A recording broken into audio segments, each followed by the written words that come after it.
সংহত থানা ঘেরাও সেনা মোতায়েন। কোথাও সেনা মোতায়েন করা হয়নি এমন পরিস্থিতিও তৈরি হয়নি সচিবালয়ে বললেন স্বরাষ্ট্রমন্ত্রী। বিএনপির মিছিলে হামলার সরকারের শেষ মুখোশ উন্মোচিত হয়েছে মন্তব্য মির্জা ফখরুলের। এবং হরতাল ও নৈরাজ্যের সৃষ্টি করে যুদ্ধাপরাধের বিচার বন্ধ করা যাবে না আবারও বললেন প্রধানমন্ত্রী।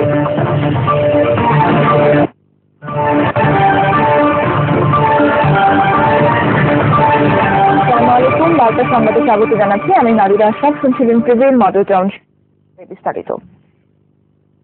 জামাতের নায়েবে আমির মাওলানা দেলোয়ার হোসাইন দণ্ড এবং সারা দেশে নিরীহ মানুষ হত্যার প্রতিবাদে টানা 48 ঘন্টার প্রথম দিন বগুড়া ও রাজশাহীতে পুলিশের গুলিতে 12 জন নিহত হয়েছে। গুলিবিদ্ধ হয়েছে আরো কয়েকশো। আগুন দিয়েছে বিক্ষুব্ধ জনতা। পরিস্থিতি নিয়ন্ত্রণে আনতে বগুড়ায় সেনা মোতায়েন ও অনির্দিষ্টকালের জন্য 144 ধারা জারি করা হয়েছে। বগুড়া থেকে এফ শাহজাহান ও রাজশাহী সাদিকুল ইসলাম স্বপনের রিপোর্ট জানাচ্ছেন ইব্রাহিম খলিল।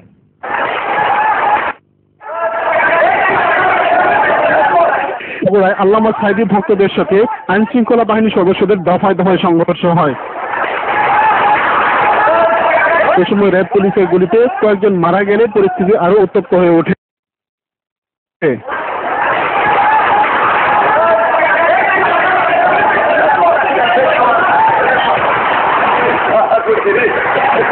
হতাহতের খবর চারদিকে ছড়িয়ে পড়লে নারী পুরুষ নির্বিশেষে মানুষ রাস্তায় নেমে আসে। ঘেরাও করে আগুন ধরিয়ে দেয় কয়েকটি পুলিশ ও অন্যান্য সরকারি স্থাপনা। পরিস্থিতি আরো অবনতি হলে শহরে সেনাবাহিনী মোতায়েন করা হয়। বগুড়া শহর ও আশপাশের এলাকায় অনির্দিষ্টকালের জন্য জারি করা হয়েছে 144 ধারা।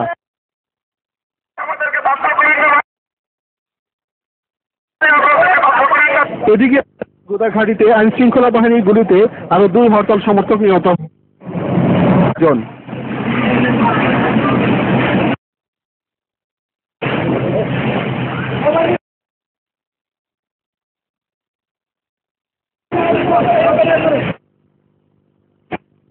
News desk. বগুড়ার সবশেষ হরতাল পরিস্থিতি আমাদের জানান। নাদিরা, যেমনটি আপনি বলছিলেন, বগুড়ায় আজ ভোর 4টা থেকে হরতাল সমর্থক এবং সাঈদী ভক্ত হাজার হাজার বিক্ষুব্ধ নারী পুলিশের গণবিক্ষোভ ঠেকাতে পুলিশের গুলিতে নারী সহ এখন পর্যন্ত 8 জন নিহত এবং 3 শতাধিক গুলিবিদ্ধ হয়েছেন। এখন পর্যন্ত বগুড়ার 5টি থানা ঘেরাও করে রেখেছে হাজার পুরুষ। 7টি পুলিশ ফাঁড়িতে অগ্নিসংযোগ এবং বিভিন্ন উপজেলায় আওয়ামী লীগের অফিস ভাঙচুর করেছে। বগুড়া রেলওয়ে স্টেশনে আগুন লাগিয়ে রেল লাইনে ফেলেছে বিক্ষুব্ধ। উদ্ভূত পরিস্থিতি সামাল দিতে সেনাবাহিনী মোতায়েন করা হয়েছে। বগুড়া এবং বগুড়া কলেজ জেলার সহ সারোয়ার মাহমুদ বিগত টেলিভিশনকে জানিয়েছেন পরিস্থিতি স্বাভাবিক না হওয়া পর্যন্ত 144 ধারা বলবৎ থাকবে। পরিস্থিতি নিয়ন্ত্রণে কি সেনা মোতায়েন করা হয়েছে? নিয়ন্ত্রণে সেনা মোতায়েন করা হয়েছে। আক্রান্ত পক্ষ থেকে আমাকে বলা হয়েছে যে কয়েকটি থানা আক্রান্ত হয়েছে, সেগুলো যাতে পরিস্থিতির অবনতি না হয় সেজন্য সেখানে সেনা মোতায়েন করা হয়। নাজিরে, আমি আপনাকে একটু বলি, পুলিশের গুলিতে যারা পর্যন্ত নিহত হয়েছেন এরকম 8 জনকে আমরা বেগম একই গ্রামের ছেলে আব্দুর রহমান, মুরাদপুরের দিদিয়া পার আপলে গ্রামের জিয়াউর রহমান, বগুড়ার শিবগঞ্জ উপজেলার রায়মাঝিরা গ্রামের বাবু মিয়া, বগুড়া সদর উপজেলার আলনা আসারতলী হাসপাতাল ও ক্লিনিকে ভর্তি করা হয়েছে। আহতদের আমাদেরকে উচিত করে বলেছেন পুলিশ এসে আহতদের গ্রেফতার করে নিয়ে যাচ্ছে এবং গুলিবিদ্ধদের হাসপাতালে ভর্তি হতে দিচ্ছে না। ধন্যবাদ শাহজাহান। দর্শক, বগুড়া থেকে কথা বলছিলেন এফ শাহজাহান।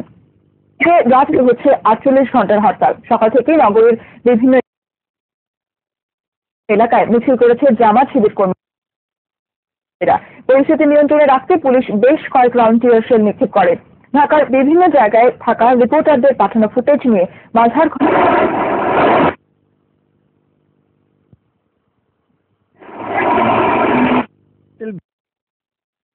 বিস্ফোরণ, ধাওয়া পাল্টা ধাওয়া ও বিক্ষোভ মিছিলের মধ্য দিয়ে চলছে জামাত শিবিরের ডাকা ঘন্টার হরতাল। সকাল থেকে ঢাকার বিভিন্ন জায়গায় জামাত শিবির কর্মীদের পিকেটিং লক্ষ্য বিশ্ববিদ্যালয়ের বিক্ষোভ মিছিল